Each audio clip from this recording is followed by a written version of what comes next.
All right, so welcome back for another deep dive Mm-hmm. into the world of Maximilian von Peerless IV. Yes. Um, Yeah. and Always today we're looking at session 6 from January 15th of 2025, all right. which is an interesting one, It to is. say the least. Yeah, this is where things start to get a little bit more, Yeah. I don't know, maybe a little bit more unhinged. Yeah, a little crazier. Yeah. And we really start to see, I think, a different side of Maximilian as a leader in this session. Yeah, we start to see like his unique problem-solving techniques Yeah. and how he interacts with his party members Right. who are not always thrilled with him. Right. And, just to Remind. remind everyone of who we have here. Yeah. We've got Maximilian, of course, our fearless leader, Mhm. self-proclaimed hero. Mm. We have Atreus, his loyal squire, Yeah. the hat maker. We've got Harrow, Fawn, and Thistle. Yeah. And Thistle, I think, really That's all. starts to come into his own Yeah. in this session. He does, yeah. So to start things off, Okay. they come across a magic ring Okay. A magic ring. All right. stuck in a stone. Okay. Right. So if you were in that situation, Mm-hmm. how would you go about getting this magic ring out? I think. Uh, Probably I would try some sort of delicate touch, maybe a little bit of magic. Maybe like a dispel magic or Smoke something? does magic, It's exactly. a cantrip. Yeah. Well, Maximilian Uh-huh. decides the best course of action Okay. is to smash it with a 200-pound boulder. Oh my gosh. Yeah, so Of course, yeah. he's all about the strength. Subtlety, yeah. Yeah, subtlety is not his strong suit. But at all, no. So, but this is very interesting, though, because, like, is this actually showing his strength? Or is this showing, like, a lack of finesse? Yeah, like what does this tell us about Maximilian? And, especially when you look at the footnotes from our reliable narrator, Right. it's like there probably were simpler solutions Right, that didn't involve potentially damaging the very magical item you're trying to retrieve. Exactly. Exactly. So it's like he's much more concerned with appearing strong Yeah. than actually being effective. It seems like maybe he's performing a little bit. A little bit, yeah. Yeah. But then they come across this tree, right? Okay. A tree. But it's not just any normal tree. Okay.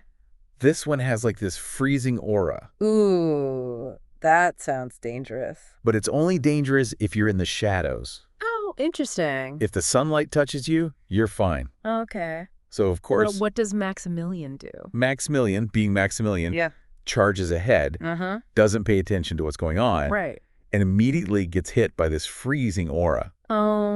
I swear he wants to get hurt to prove how tough he is. Yeah, maybe. But even the footnotes are like, I don't think he was paying attention. Yeah, he was not paying attention to the very obvious signs. Yeah. Yeah. Like light, shadow, Yeah. pretty obvious. Yeah. And then, but he does end up saving the day, kind of. Oh, okay. He uses his mirrored shield Okay. to, like, reflect sunlight Oh, smart. to protect everyone else. Okay. So he does something smart. Yeah, like a little bit of tactical thinking there, finally. Right.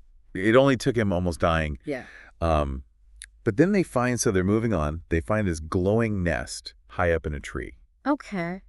And remember, Fawn is very interested in shiny objects. Oh, yeah. She loves anything that sparkles. Yeah. Yeah. So, of course, she wants this glowing nest. Mm. Now, remember, Maximilian has a chipmunk. Yes. Fawn suggests they use the chipmunk to get the nest. A chipmunk. Chipmunk to climb this giant tree and get this glowing object out of this nest. That's a very creative solution. And then Thistle chimes in, oh, that nest is made of rocks. Thistle, what is he talking about? Thistle Rock nest. sees the world the way he wants to. I think Thistle and Maximilian might have that in common. Yeah. They both see the world the way they want to see it. Yeah, but as it turns out, What is it? it's not a rock nest. What is it? It's a rock nest. A rock nest. Oh, my goodness. So they end up having to fight this juvenile rock. Of course they do. And it's just a whole mess. I can imagine. Spells are flying, weapons are clashing. Yeah. Atreus is yelling about righteousness. Right.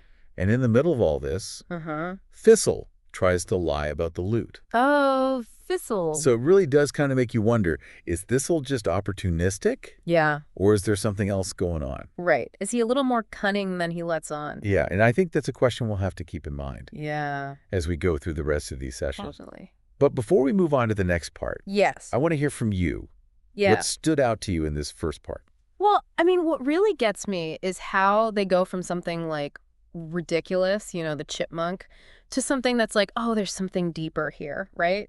Like the Yeah. way that Maximilian interacts with his party, there's definitely something more there. Right. Like, is he actually a good leader? Yeah. Is he just blundering his way through this? Right, and that's what makes it so fun, right? Yeah. Is that it's that like perfect blend of the absurd and the meaningful. Exactly. Exactly. But things are going to get even more interesting Okay. as we move on to the next part. All right, I'm ready. Because remember that cliffhanger? Yeah.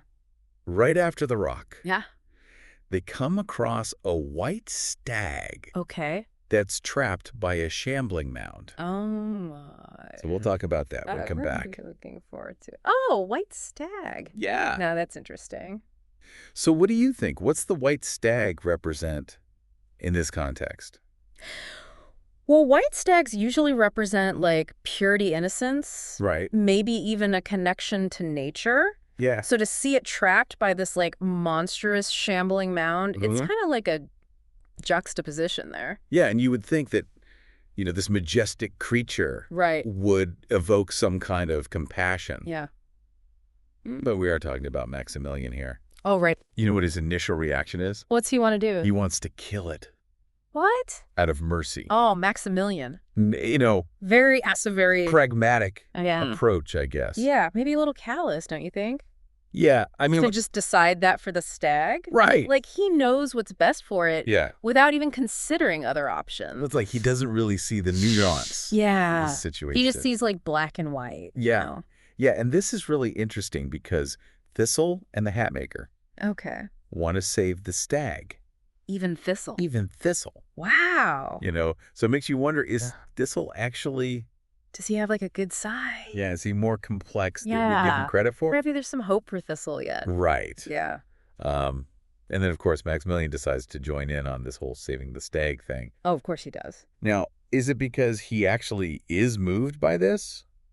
Yeah, I mean, Or is it just another opportunity for him to, yeah, maybe he wants to be the hero again. yeah. Swoop in, save the day. Right, and of course the footnotes Yeah. What do the footnotes say? kind of imply that maybe it's not entirely altruistic. Oh, those footnotes, always giving us that little behind the scenes. Yeah, Look at Maximilian. yeah.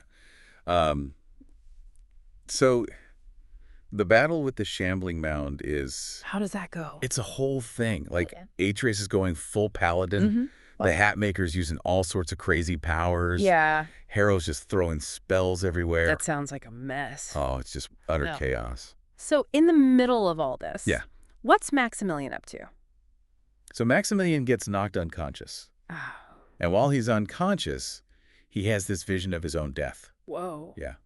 That's a little dark. Right. And we've seen hints of this before, right? Yeah, he's had those nightmares. Yeah. But this feels different. This is like a direct confrontation with his own. Mortality. Yeah. So can he really be this great hero Right. if he's constantly worried about dying? A very interesting question that, well, let's see how it plays out. Yeah. But the stag, after it's rescued, Uh-huh. offers them a reward. A reward. Okay, what is it? A portal to the Feywild. The Feywild. The Feywild. Hold on, is that really a reward? Right. Is it? Or is it like a trap? Yeah. Is this a trick? Yeah, the Feywild is notoriously dangerous. And that's how session 6 ends Oh my goodness. on that cliffhanger. I mean, the Feywild, right? Oh, yeah. That's a whole other can of worms. Yeah, it's like a whole other layer of crazy Yeah. on top of what's already happening. Yeah, so are they going to go in? Yeah. I mean, That's the big question. what about Atreus? Right. He's supposed to be like lawful good. Yeah. Is he going to follow Maximilian into this crazy realm? Right. But, before we get ahead of ourselves Yeah. and we start talking of the Feywild, Mm-hmm. let's go back for a second Yeah. to some of the things that happened Yeah. Okay. that maybe we didn't touch on. Right. Like that magic ring, right? Yeah. From the beginning. The one he almost smashed. The one he almost smashed, There's a boulder. which Fawn ends up with. Right, and it lets her walk on water. Right. Walk on water. Now that's interesting. What do you think that means? Well, I mean, water's usually associated with like emotions, the Right. subconscious, maybe Yeah. intuition. Right. And it's interesting that Fawn gets this Yeah. while Maximilian is so focused on, External stuff. like That very she- external. Accomplishments, glory. Yeah. Yeah. So it's almost like she's going on this like internal journey Yeah. while he's on this very like External. external. Yeah. Yeah, I like that. And it's interesting, right? Yeah. Because their reactions to Thistle Oh, yeah, are very different. Yeah. You know, Maximilian is kind of willing to tolerate him Of course. because he's useful. Right, yeah. But Fawn sees right through him. Yeah, she's not buying it. No, she's not having it. No. And there's this, like, tension building between them. Yeah, that's going to be interesting to see how that plays out. Yeah, is Thistle going to betray them all? Right. Is he playing some long game? What's his angle? We don't know. Yeah. But we also see, I think, some interesting things with Atreus. Yeah, Atreus, he's struggling. Really struggling. With his paladin oath? Yeah, with his oath. And, like, how far can he really follow Maximilian? Yeah, how much can he compromise his own So morals this guy. before he says, you know what, I'm out. Yeah. And then, of course, we can't forget the hat maker. Oh, right, the hat maker. What is going on with him? Yeah, still so many questions Yeah. about his curse. Yeah. What's his deal? Yeah. And he's powerful, right? Oh, yeah. But also, like, a little unhinged. A little unstable. Yeah. So is he going to be helpful? Yeah, is he going to be a help or a hindrance? Yeah. So many questions. I love it. So many questions. Yeah. But I think that's what keeps these chronicles so interesting. Mm-hmm. Right. Yeah. Keeps you coming back for more. Yeah, you're always left wanting more. Yeah, definitely. And I think this session really exemplifies that blend of, like, humor and depth. Yeah, you can laugh, Yeah. but then also be like, oh, there's something else going on here. Yeah. Yeah. It's not just, like, mindless adventure. It's not just like a silly romp. There's No. like actual substance to it. Yeah, and it makes you think. Yeah, And that's what's so great about it. I agree. So yeah, I think session 6 Yeah. for me is really about that cliffhanger ending. That portal to the Feywild. Yeah, it's just like, so many possibilities. What's going to happen next? Yeah. We have to know. I know. I can't wait to see what happens. So I guess we'll have to wait for session 7. Yes. Find out. Well, thank you for joining us. Yeah. Thank you for joining us for another deep dive. Into the world of Maximilian von Peerless IV. Be sure to tune in next time. Yeah, we'll be back with more adventures. All right. See you then. See ya.